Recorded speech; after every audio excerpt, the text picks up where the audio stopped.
নমস্কার।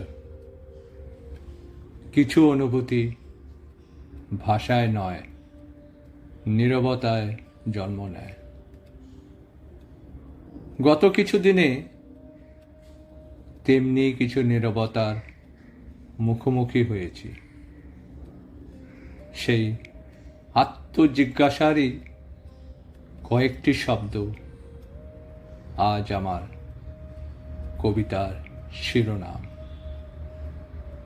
মৃত্যু আসার আগেই। কলম ও কণ্ঠ রৌনক ভূদেব ভট্টাচার্য।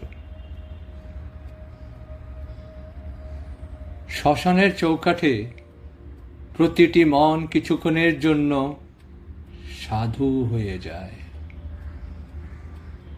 নিজেরই অন্তরে একবার ওকে দিয়ে মানুষ যেন নিজের মুখোমুখি দাঁড়ায়।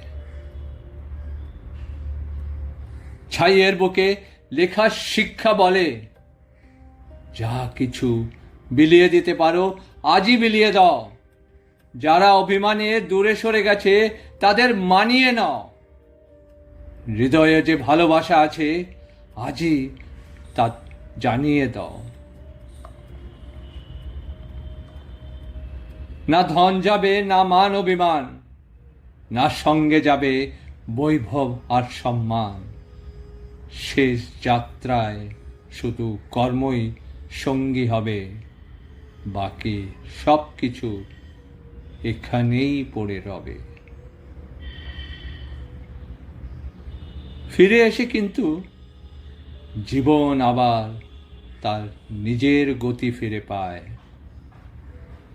শ্মশানের সেই শিক্ষা ধীরে ধীরে দুনিয়াদারির ধুলোয় চাপা পড়ে যায়।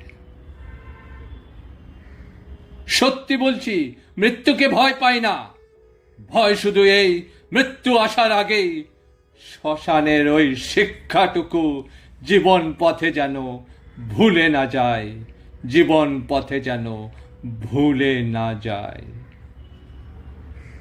ধন্যবাদ।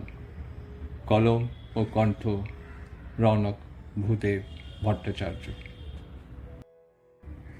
এবার আমার এক বিনম্র নিবেদন। আমার এই সৃজন যদি আপনার ভালো লেগে থাকে তবে অনুগ্রহ করে আমার ইউটিউব চ্যানেল রৌনক রিফ্লেক্সকে শেয়ার ও সাবস্ক্রাইব করে পাশে থাকুন।